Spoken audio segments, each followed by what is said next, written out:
नमस्कार। आकाशवाणी से प्रस्तुत है समाचार प्रभात।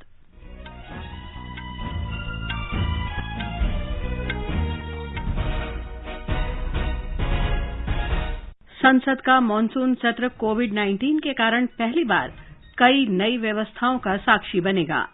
सरकार ने कहा, कोरोना वैक्सीन बनने के बाद इसे सबसे पहले कोरोना योद्धाओं को दिया जाएगा। मिजोरम सरकार ने आइजॉल के नगर पालिका क्षेत्र में 21 अगस्त तक पूर्ण लॉकडाउन की घोषणा की। जम्मू कश्मीर के गांदरबल और उधमपुर जिले में प्रायोगिक आधार पर high speed 4G mobile internet सेवाएं बहाल। भारतीय रेल मणिपुर में इजाई नदी पर दुनिया के सबसे ऊंचे पुल का निर्माण कर रहा है। इजरायल और संयुक्त अरब अमारात ने दोनों देशों के बीच सीधी टेलीफोन सेवा शुरू की और मौसम विभाग ने महाराष्ट्र के पुणे और सतारा जिले में तेज बारिश का रेड अलर्ट जारी किया।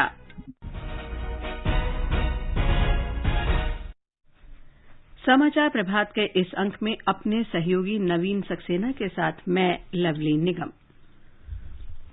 कोविड-19 को देखते हुए संसद के वर्षाकालीन सत्र में पहली बार कई नई व्यवस्थाएं देखने को मिलेंगी। राज्यसभा के सभापति एम वेंकैया नायडू और लोकसभा अध्यक्ष ओम बिड़ला ने मौजूदा प्रतिबंधों के अंतर्गत मॉनसून सत्र के लिए दोनों सदनों के चैम्बरों और दीर्घाओं का इस्तेमाल करने का निर्णय किया है। श्री नायडू ने निर्देश दिया है कि परीक्षण, पूर्वाभ्यास और अंतिम निरीक्षण सहित सभी प्रबंध इस महीने के तीसरे सप्ताह तक पूरे कर लिए जाने चाहिए। राज्यसभा सचिवालय आगामी सत्र के लिए इस महीने के तीसरे सप्ताह तक सभी तैयारियां सुनिश्चित करने के लिए पिछले 2 हफ्ते से दिन रात काम कर रहा है। व्यवस्थाओं के अनुसार राज्यसभा चैम्बर और दीर्घाओं तथा लोकसभा चैम्बर का इस्तेमाल मॉनसून सत्र के दौरान सदन के दोनों सदनों के बैठने के लिए किया जाएगा। इसके अंतर्गत सुरक्षित दूरी के नियम के अनुसार 60 सदस्य राज्यसभा के चैम्बर में और 51 दीर्घाओं में बैठेंगे। शेष 132 सदस्य लोकसभा के चैम्बर में बैठेंगे। विभिन्न राजनीतिक दलों को उनकी संख्या के आधार पर राज्यसभा के चैम्बर और दीर्घाओं में सीटें आवंटित की जाएंगी। शेष सदस्य सत्ताधारी और अन्य के लिए बनाए गए 2 ब्लॉकों में लोकसभा के चैम्बर में बैठेंगे।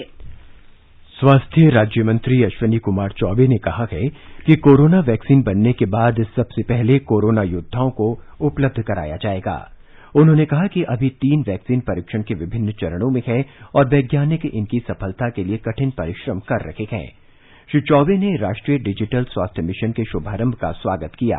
प्रधानमंत्री नरेंद्र मोदी ने स्वतंत्रता दिवस पर राष्ट्र के नाम संबोधन में इस मिशन के शुभारंभ की घोषणा की थी। स्वास्थ्य राज्य मंत्री ने कहा कि यह स्वास्थ्य क्षेत्र के लिए ऐतिहासिक निर्णय है। इससे स्वास्थ्य क्षेत्र में व्यापक बदलाव होगा। राष्ट्रीय डिजिटल स्वास्थ्य मिशन के तहत देश के प्रत्येक नागरिक को स्वास्थ्य पहचान पत्र दिया जाएगा, जिससे चिकित्सा सेवाओं तक पहुंच आसान होगी। इस कार्ड में रोगी के स्वास्थ्य से संबंधित पूरी जानकारी होगी, जिससे चिकित्सक रोग का निदान कर सटीक उपचार शुरू करेंगे। नेशनल डिजिटल हेल्थ मिशन, उसका भी आरंभ किया जा रहा है। भारत के हेल्थ सेक्टर में ये एक नई क्रांति ले आएगा। इलाज में आने वाली परेशानियां कम करने के लिए टेक्नोलॉजी का बहुत सुविचारित रूप से उपयोग होगा। प्रत्येक भारतीय को हेल्थ आईडी दी जाएगी। ये हेल्थ आईडी प्रत्येक भारतीय के स्वास्थ्य खाते की तरह काम करेगी। आपके हर टेस्ट, हर बीमारी, आपको किस डॉक्टर के पास कौन सी दवा ली थी, उनका क्या डायग्नोसिस था, कब दी थी, आपकी रिपोर्ट क्या थी, ये सारी जानकारी इस एक हेल्थ आईडी में आपको समाहित की जाएगी। प्रधानमंत्री ने स्वतंत्रता दिवस संबोधन में यह भी घोषणा की थी कि देश ने बड़े पैमाने पर कोविड-19 वैक्सीन तैयार करने की योजना बना ली है। श्री मोदी ने कहा था कि कोविड-19 वैक्सीन जल्द से जल्द हर एक तक पहुंचाने की कार्य योजना तैयार है। भारत में 3 वैक्सीन उसके टेस्टिंग के अलग अलग चरण में है। वैज्ञानिकों से जब हरी झंडी मिल जाएगी, बड़े पैमाने पर प्रोडक्शन होगा और तेजी से प्रोडक्शन के साथ वैक्सीन हर भारतीय तक कम से कम समय में कैसे पहुंचे, उसका खाका भी तैयार है, उसका रूपरेखा भी तैयार है। देश में कोविड रोगियों के स्वस्थ होने की दर 71.61% हो गई है। अब तक 18,62,000 से अधिक मरीज ठीक हो चुके हैं। पिछले 24 घंटे के दौरान 53,000 से अधिक मरीज ठीक हुए हैं। इसके साथ ही संक्रमण से स्वस्थ लोगों की संख्या 20 लाख के करीब पहुंच गई है। इस बीच कोविड से होने वाली मौत की संख्या भी लगातार कम हो रही है।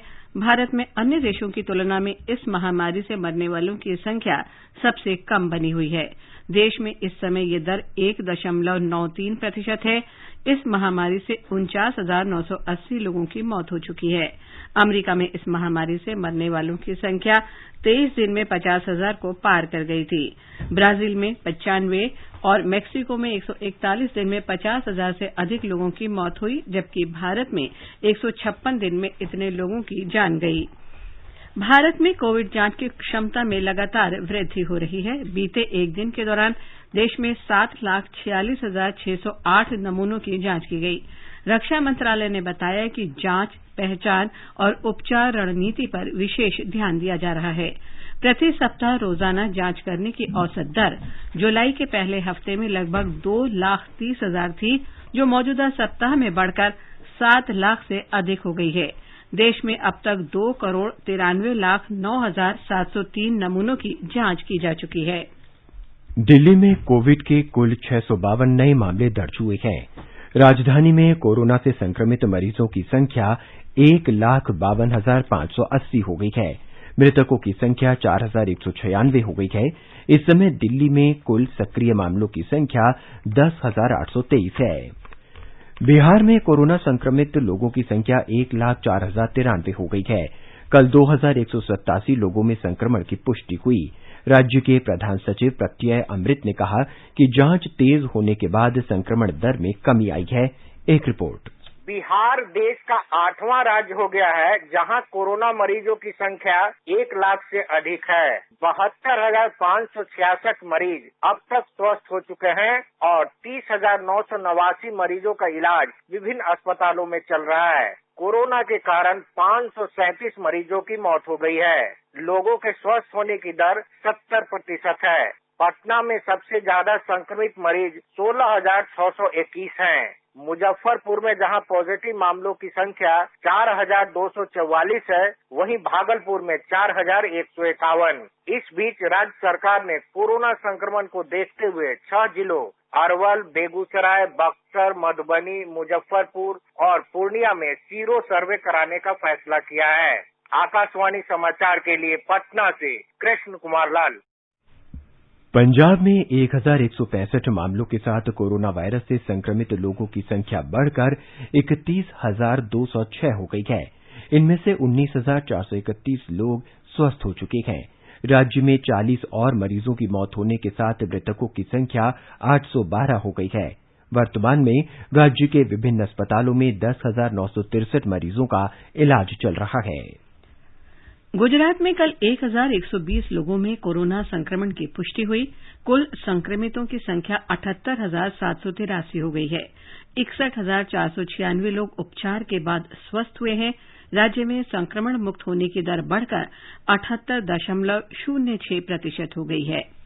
गुजरात में अब तक 13,12,000 से अधिक लोगों का कोविड-19 के लिए परीक्षण किया जा चुका है। इसमें से 50,560 परीक्षण कल एक ही दिन में किया गया। कल सामने आए संक्रमण के 1,120 नए मामलों में से सबसे अधिक 159 मामले सूरत में दर्ज हुए, जबकि अहमदाबाद में 149 मामले सामने आए। इसके साथ ही राज्य में मामलों की कुल संख्या बढ़कर 78,783 हो गई है। राज्य में 14,500 सक्रिय मामलों में से 82 मरीजों की स्थिति गंभीर है। दूसरी ओर कल 959 मरीजों को अस्पतालों से छुट्टी दी गई। इसके साथ ही ठीक होकर छुट्टी पाने वाले मरीजों की कुल संख्या 61,496 हो गई है। कल 20 मरीजों की मृत्यु हो गई। इसके साथ ही राज्य में कोविड-19 से जान गंवाने वाले मरीजों की कुल संख्या 2,787 हो गई है। इस बीच गुजरात सरकार ने अगर ग्राहक मास्क नहीं पहनता है तो ग्राहक के साथ दुकान या मॉल मैनेजर को भी दंडित करने का निर्णय लिया है। इसी तरह ऑटो, रिक्शा या कैब में मास्क के बगैर मुसाफर पाए जाने पर मुसाफर के साथ ऑटो और कैब ड्राइवर को भी दंडित किया जाएगा। योगेश पंड्या, आकाशवाणी समाचार,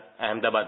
महाराष्ट्र में कोरोना वायरस से मौत की संख्या 20,000 को पार कर गई है। बीते एक दिन में 288 मरीजों ने संक्रमण के कारण दम तोड़ दिया। इसके साथ मृतकों की संख्या 20,037 हो गई है। राज्य में 11,111 नए मामले सामने आने के साथ संक्रमित लोगों की संख्या 5,95,865 हो गई है। राज्य में अब तक 4,17,123 रोगी स्वस्थ हो चुके हैं। मुंबई में 1,010 नए मामलों के साथ संक्रमित लोगों की संख्या 1,28,726 हो गई है।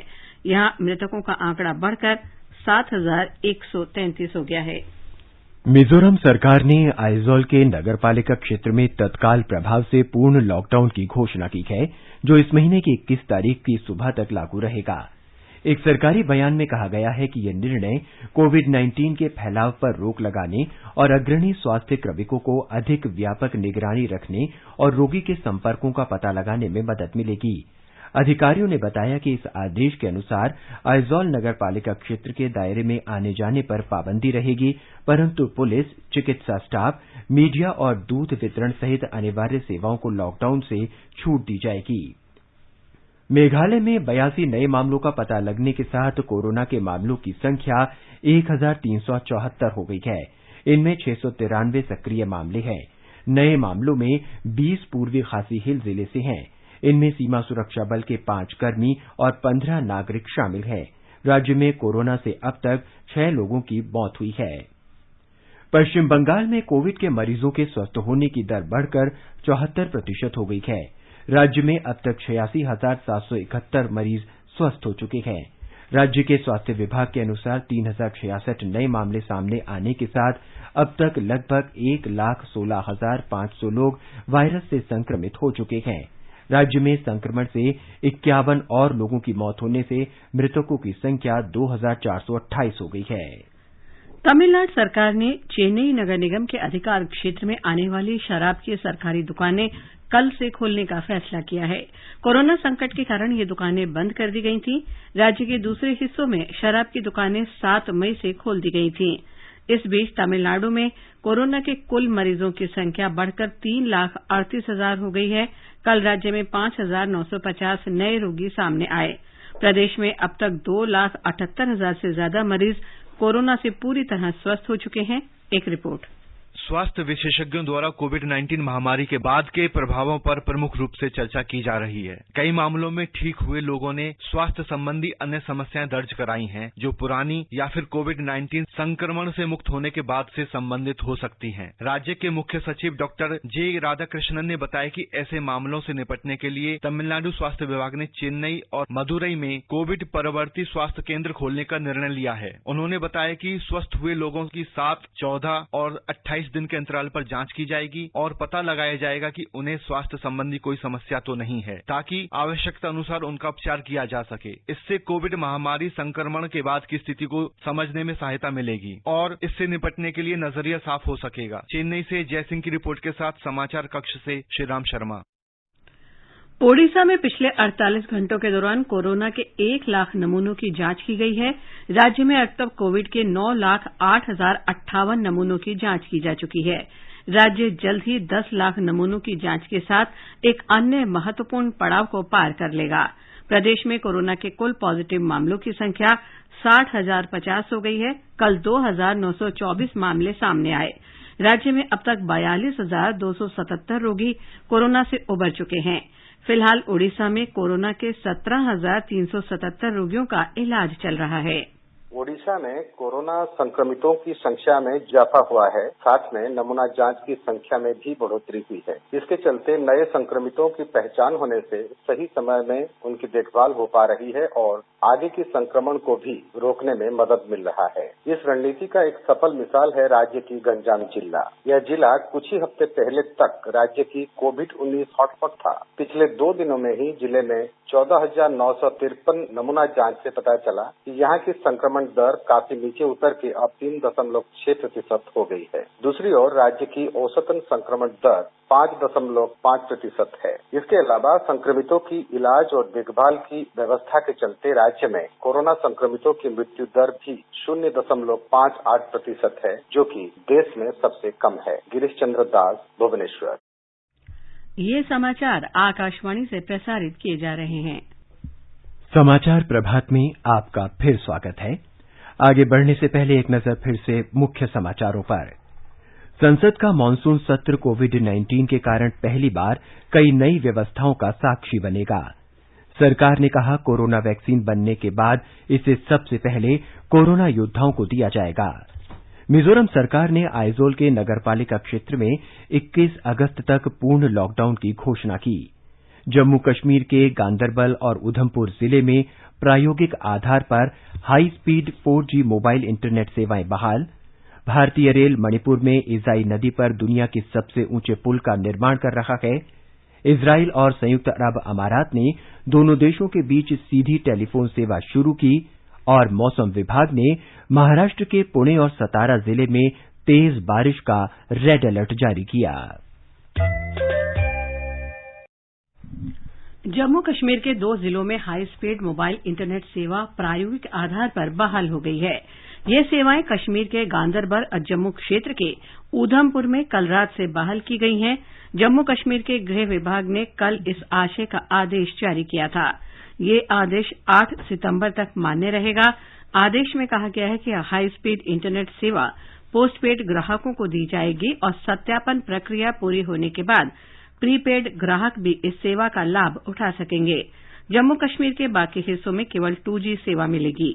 केंद्र ने उच्चतम न्यायालय को बताया था कि केंद्र शासित प्रदेश के 2 जिलों में प्रायोगिक आधार पर यह सुविधा बहाल करने के मुद्दे पर एक विशेष समिति विचार कर रही है। इसके कुछ ही दिन बाद मोबाइल पर 4G सेवाएं बहाल की गई हैं। पिछले वर्ष 5 अगस्त को जम्मू कश्मीर का विशेष राज्य का दर्जा समाप्त कर उसे 2 केंद्र शासित प्रदेशों में विभाजित करने की केंद्र की घोषणा से पहले इंटरनेट सेवाएं रोक दी गई थीं। बाद में जम्मू कश्मीर में कम गति वाली इंटरनेट सेवाएं बहाल की गई थीं। कार्मिक, लोक शिकायत और पेंशन राज्य मंत्री डॉ जितेंद्र सिंह ने कहा है कि केंद्र सरकार जम्मू कश्मीर के सभी 20 जिलों में लोक शिकायत पोर्टल बनाने के लिए वहां के प्रशासन की पूरी मदद करेगी। जम्मू कश्मीर में सुशासन की पहल के लिए जारी अभियान को सशक्त बनाने के लिए डॉ सिंह और उपराज्यपाल मनोज सिन्हा ने ऑनलाइन लोक शिकायत निवारण पोर्टल के अगले चरण के विस्तार के लिए टेलीफोन पर चर्चा की। इसके बाद डॉ सिंह ने लोक शिकायत मामलों से संबंधित वरिष्ठ अधिकारियों के साथ एक बैठक की। बैठक में शिकायत निवारण पोर्टल के लिए एक कार्ययोजना तैयार की गई है। श्री माता वैष्णो देवी तीर्थ मंदिर की यात्रा लगभग 5 महीने के निलंबन के बाद कल से फिर शुरू हो गई। कोरोना महामारी के कारण ये तीर्थ यात्रा 18 मार्च को रोक दी गई थी। मानक संचालन प्रक्रिया के अनुसार प्रत्येक तीर्थयात्री को मास्क पहनना या चेहरा ढकना तथा मोबाइल फोन में आरोग्य सेतु ऐप डालना अनिवार्य होगा। यात्रा की शुरुआत में सभी तीर्थयात्रियों को थर्मल स्क्रीनिंग से गुजरना होगा। इस बीच जम्मू मंडल के पुंछ जिले में ऐतिहासिक बूढ़ा अमरनाथ जी मंदिर भी तीर्थयात्रियों के लिए खोल दिया गया। मंदिर में एक समय में केवल 1 व्यक्ति को प्रवेश की अनुमति होगी। डोडा जिला के भद्रवाह से 3 दिन की पवित्र कैलाश यात्रा आरंभ हो गई। Ladakh national cadet corps NCC की एक कंपनी से एक प्रमुख इकाई में अपग्रेड करने के लिए पूरी तरह से तैयार है। रक्षा मंत्री राजनाथ सिंह ने 173 सीमा और तटीय जिलों में एनसीसी के एक बड़े विस्तार के लिए पूरी तैयारियां कर ली हैं। लद्दाख एनसीसी कंपनी के प्रमुख इकाई के रूप में विकसित होने से सीमा क्षेत्र में कैडेटों के प्रशिक्षण पर अच्छा असर होगा। सेना एनसीसी को आवश्यक प्रशिक्षण और प्रशासनिक सहायता प्रदान करेगी। लद्दाख एनसीसी ने 920 अतिरिक्त वरिष्ठ डिवीजन, वरिष्ठ विंग रिक्तियों और 800 जूनियर स्तर की रिक्तियों के आवंटन के लिए प्रस्ताव दिया है। वर्तमान में लद्दाख एनसीसी में 200 सीनियर डिवीजन, सीनियर विंग और 1200 जूनियर स्तर की कैडेट्स हैं। जब अतिरिक्त आवंटन भी प्रभावित होते हैं तो लद्दाख एनसीसी का क्षेत्र एक मजबूत 1120 वरिष्ठ स्तर और 2000 जूनियर स्तर की ताकत होगी। वर्तमान में लेह जिले में 8 सरकारी उच्च माध्यमिक विद्यालयों, ईटीएम कॉलेज, केंद्रीय विद्यालय CIBS के साथ साथ खालसी उच्चतर माध्यमिक विद्यालय सहित 11 शिक्षा संस्थानों में विस्तार प्रस्तावित है। इसी तरह कारगिल जिले में 2 सरकारी उच्चतर माध्यमिक विद्यालय, Kargil degree college, Motahari public school, सरकारी आश्रम उच्चतर माध्यमिक विद्यालय में भी NCC होगा। इसके अलावा कारगिल में उच्चतर माध्यमिक विद्यालय, शनिगुंड शुरू valley public school, Jafaria academy of modern school भी सूची में प्रस्तावित है। आकाशवाणी समाचार के लिए लेसे रमेश चंद्रा। जम्मू कश्मीर में सुरक्षा बलों ने कल रात पुलवामा जिले में तुजन गांव के पास एक देसी बम को बरामद कर एक बड़ी दुर्घटना को टालने में सफलता प्राप्त की। कश्मीर के पुलिस महानिरीक्षक विजय कुमार ने कहा कि आतंकवादियों ने ये विस्फोट तुजन गांव के पास एक पुल के नीचे लगाया था। चौकस सुरक्षा बलों की समय रहते की गई कार्रवाई के कारण बड़ी दुर्घटना टल गई। विस्फोटक लगाने में शामिल आतंकियों की धरपकड़ के लिए एक बड़ा अभियान शुरू किया गया है। भारतीय रेल मणिपुर में दुनिया के सबसे ऊंचे पुल का निर्माण कर रहा है। ये पुल नोनी के पास इजाई नदी पर बनाया जा रहा है, जो इंजीनियरिंग का एक नायाब नमूना है। पुल के सबसे बड़े खंभे की ऊंचाई 141 मीटर होगी। फिलहाल दुनिया का सबसे बड़ा पुल यूरोप में मॉन्टेनीग्रो में माला रिजेका वायाडक्ट को माना जाता है, जिसकी ऊंचाई 139 मीटर है। मणिपुर का पुल राजधानी इम्फाल से लगभग 65 किलोमीटर पश्चिम में नोनी जिले के मारगंचिंग के पर्वतीय इलाके में है। इस पुल पर लगभग 280 करोड़ रुपए की लागत आई है और ये मार्च 2022 तक बनकर तैयार हो जाएगा। ये पुल Jiribam Tupul Imphal new busy line का परियोजना का हिस्सा है। इस पुल की कुल लंबाई 703 मीटर होगी। पूर्वोत्तर सीमांत रेलवे के एक अधिकारी ने बताया कि इस परियोजना में कुल 45 सुरंगें होंगी। सुरंग नंबर 12 की लंबाई 10 किलोमीटर से अधिक होगी। ये पूर्वोत्तर में रेलवे की सबसे लंबी सुरंग होगी। भारतीय रेल ने गरीब कल्याण रोजगार अभियान के तहत 6 राज्यों में 5,50,000 से ज्यादा मानव दिवसों के रोजगार का सृजन किया है। ये राज्य बिहार, झारखंड, मध्य प्रदेश, ओडिशा, राजस्थान और उत्तर प्रदेश हैं। इन राज्यों में 2,988 करोड़ रुपए की लगभग 165 रेल बुनियादी ढांचा परियोजनाएं चल रही हैं। प्रधानमंत्री नरेंद्र मोदी ने कोविड के प्रभाव से अपने गांवों को लौटने वाले प्रवासी मजदूरों को आजीविका उपलब्ध कराने और उन्हें सशक्त करने के लिए गरीब कल्याण रोजगार अभियान शुरू किया है। इजरायल और संयुक्त अरब अमारात के बीच संबंध को सामान्य बनाने के लिए समझौते के बाद सीधे टेलीफोन सेवाएं शुरू की गई हैं। ऐतिहासिक शांति समझौते के बाद दोनों देशों के विदेश मंत्रियों ने एक दूसरे को फोन किया और एक दूसरे को शुभकामनाएं दी। इसके बाद अमारात के विदेश मंत्री शेख अब्दुल्ला बिन जायद अल नहयान ने इजरायल के विदेश मंत्री गाबी अल्केनाजी से फोन पर बात की। बाद में इजरायली अधिकारियों ने भी फोन पर बातचीत की पुष्टि करते हुए कहा कि गतिरोध अमारात की तरफ से समाप्त किया गया है। इजरायल के संचार मंत्री योआज हेंडेल ने कहा कि इस पहल से दोनों देशों के बीच अब अनेक आर्थिक अवसर खुलेंगे। अमरीकी मध्यस्थता से हुए समझौते की घोषणा पिछले सप्ताह राष्ट्रपति डोनाल्ड ट्रंप ने की थी। मौसम विभाग ने महाराष्ट्र के पुणे और सतारा जिले में आज तेज बारिश की चेतावनी देते हुए रेड अलर्ट जारी किया है। मुंबई, रायगढ़ और पालघर में भी तेज वर्षा का अनुमान व्यक्त किया गया है। हालांकि पूर्वानुमान में कहा गया है कि कल से वर्षा की तीव्रता कम होने की संभावना है। मौसम विभाग ने कहा कि क्षेत्र के बाकी हिस्सों में सप्ताह के दौरान अलग अलग स्थानों पर भारी से बहुत भारी वर्षा होने की उम्मीद है। पश्चिमी महाराष्ट्र में विभिन्न बांधों के जलग्रहण क्षेत्रों में भारी वर्षा होने की वजह से उनमें से पानी छोड़ा जा रहा है। सातारा जिले के कोयना बांध का पानी कोयना नदी में 52,146 क्यूसेक की दर से छोड़ा जा रहा है। बांध वर्तमान में 86.08 टीएमसी यानी 1,000 मिलियन क्यूबिक फीट की कुल क्षमता के 86% भरा हुआ है। सोनाली घड़ाळ पाटिल, आकाशवाणी समाचार, मुंबई।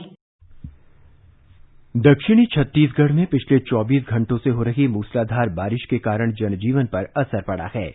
सड़कों पर यातायात बाधित हुआ है और नदियों में उफान के कारण कई गांवों में पानी भर गया है। कई जगहों के बीच सड़क संपर्क भी टूट गया है। एक रिपोर्ट। छत्तीसगढ़ में दक्षिण बस्तर के साथ ही रायपुर, महासमुंद और राजनांदगांव सहित करीब आधा दर्जन जिलों में लगातार हो रही बारिश के कारण जनजीवन अस्त व्यस्त हो गया है। बीजापुर जिले में मिनगाचल नदी सहित कुछ नालों का जल स्तर बढ़ने से अनेक गांवों का सड़क संपर्क टूट गया है। राष्ट्रीय राजमार्ग 163 पर भी आवागमन बाधित हुआ है। सीआरपीएफ के 4 कैंपों में पानी भर जाने से करीब 300 जवानों को सुरक्षित स्थानों पर पहुंचाया गया है। इसके अलावा प्रभावित गांवों के 200 से अधिक लोगों को निकालकर राहत शिविरों में ठहराया गया है। सुकमा जिले में भी शबरी नदी का जलस्तर खतरे के निशान के करीब पहुंच गया है। वहीं महासमुंद जिले के बसना इलाके में अनवरत हो रही बारिश से निचली बस्तियों में पानी भर गया है और नदी नालों के उफान पर आने की वजह से अनेक मार्गों पर आवागमन बाधित हुआ है। विकल्प शुक्ला, आकाशवाणी समाचार, रायपुर। और अब एक नजर देश के विभिन्न भागों में आज के मौसम पर। राष्ट्रीय राजधानी दिल्ली में आमतौर पर बादल छाए रहने और हल्की वर्षा के आसार हैं। न्यूनतम तापमान 27 डिग्री सेल्सियस दर्ज किया गया। अधिकतम तापमान 36 डिग्री सेल्सियस के आसपास रहेगा। मुंबई में भी बादल छाए रहने और तेज वर्षा होने की आशंका है। न्यूनतम तापमान 27 डिग्री सेल्सियस रिकॉर्ड हुआ और अधिकतम 33 डिग्री सेल्सियस रहने का अनुमान है। चेन्नई में भी हल्की वर्षा हो सकती है। तापमान 27 डिग्री और 33 डिग्री सेल्सियस के बीच रहेगा। कोलकाता में सामान्य रूप से बादल छाए रहने और गरज के साथ छींटे पड़ने की संभावना है। न्यूनतम तापमान 27 डिग्री सेल्सियस रहा और अधिकतम तापमान 33 डिग्री सेल्सियस रहने का अनुमान है। देश के उत्तरी भाग में केंद्र शासित प्रदेश जम्मू कश्मीर के जम्मू में न्यूनतम तापमान 26 डिग्री सेल्सियस दर्ज हुआ। अधिकतम 35 डिग्री सेल्सियस तक रह सकता है। श्रीनगर में मुख्य रूप से आसमान साफ रहेगा। गिलगित में तापमान 20 डिग्री और 40 डिग्री सेल्सियस के बीच रहेगा। यहां भी मुख्य रूप से आसमान साफ रहेगा। मुजफ्फराबाद में आंशिक रूप से बादल छाए रहने और धूल भरी आंधी चलने या गरज के साथ बारिश होने की संभावना है। देहरादून में सामान्य रूप से बादल छाए रहेंगे और गरज के साथ छींटे पड़ सकते हैं। हैदराबाद में आमतौर पर बादल छाए रहेंगे और भारी वर्षा हो सकती है। गुवाहाटी में भी बादल घिरे रहने के साथ भारी वर्षा के आसार हैं। ईटानगर में आमतौर पर बादल छाए रहने के साथ ही भारी वर्षा भी हो सकती है। पोर्ट ब्लेयर में तापमान 27 से 31 डिग्री सेल्सियस के बीच रहेगा। समाचार कक्ष से आशुतोष मिश्र। ये समाचार हमारी वेबसाइट newsonair.com/हिंदी पर भी उपलब्ध हैं। और नवीन, अब बताएं आज के समाचार पत्रों की क्या खास सुर्खियां हैं। लवलीन, आज सभी अखबारों ने अलग अलग खबरों को प्राथमिकता दी है। कोरोना के खौफ से निकल रहा भारत राष्ट्रीय सहारा की प्रमुख खबर है। पत्र लिखता है, मृत्यु दर हुई 2% से भी कम, ठीक होने वालों की दर लगभग 72%। दैनिक भास्कर ने पहली बार शीर्षक से लिखा है, मुंबई में आवाज से होगी कोरोना मरीजों की पहचान। आर्टिफिशियल इंटेलिजेंस सॉफ्टवेयर से घर बैठे होगा टेस्ट, 30 मिनट में मिलेगा परिणाम। हिन्दुस्तान लिखता है, संसद का सत्र पहली बार 2 पालियों में चलाने की तैयारी। पत्र ने आगे लिखा है, कोरोना के चलते सदस्यों की बैठने की व्यवस्था में परिवर्तन होगा। जनसत्ता की सुर्खी है, एक सदन की सुबह, दूसरे की शाम को होगी बैठक। दैनिक भास्कर की सुर्खी है, 68 साल के संसदीय इतिहास में पहली बार राज्यसभा लोकसभा एक साथ नहीं लगेंगी। नवभारत टाइम्स की पहली खबर है, कोरोना के मद्देनजर गणेश पंडाल और मुहर्रम के जुलूस पर दिल्ली में रोक। पत्र ने आगे लिखा है कि लोगों से सोशल डिस्टेंसिंग का पालन करते हुए इन त्योहारों को घर पर ही मनाने की अपील की गई। अमर उजाला ने लिखा है, डिजिटल हेल्थ आईडी में देश के हर नागरिक की सेहत की होगी कुंडली। पत्र के अनुसार इस स्वास्थ्य क्रांति की मदद से मरीज की हेल्थ हिस्ट्री को डॉक्टर कहीं भी देख सकेंगे। सीमांत क्षेत्रों में 1 लाख एनसीसी कैडेट भर्ती होंगे, लिखता है हिन्दुस्तान। पत्र ने आगे लिखा है, प्रधानमंत्री नरेंद्र मोदी ने 15 अगस्त को किया था ऐलान, रक्षा मंत्री ने दी हरी झंडी। दैनिक जागरण की पहली खबर है, कश्मीर में सभी दलों को जोड़ने की तैयारी। उपराज्यपाल के राजनीतिक सलाहकारों में शामिल हो सकते हैं पीडीपी और नेशनल कॉन्फ्रेंस के नेता। 5G के ट्रायल में चीन की नो एंट्री, राष्ट्रीय सहारा की खबर है। पत्र लिखता है, दूरसंचार विभाग ने दिया सरकार को सुझाव, सितंबर से शुरू होगा ट्रायल। और अंत में मुख्य समाचार एक बार फिर, संसद का मानसून सत्र कोविड-19 के कारण पहली बार कई नई व्यवस्थाओं का साक्षी बनेगा। सरकार ने कहा, कोरोना वैक्सीन बनने के बाद इसे सबसे पहले कोरोना योद्धाओं को उपलब्ध कराया जाएगा। मिजोरम सरकार ने आइजोल के नगर पालिका क्षेत्र में 21 अगस्त तक पूर्ण लॉकडाउन की घोषणा की। जम्मू कश्मीर के गांदरबल और उधमपुर जिलों में प्रायोगिक आधार पर high speed 4G mobile internet सेवाएं बहाल। भारतीय रेल मणिपुर में इजाई नदी पर दुनिया के सबसे ऊंचे पुल का निर्माण कर रहा है। इजरायल और संयुक्त अरब अमारात ने दोनों देशों के बीच सीधी टेलीफोन सेवा शुरू की। इसके साथ ही समाचार प्रभात का ये अंक समाप्त हुआ। नमस्कार।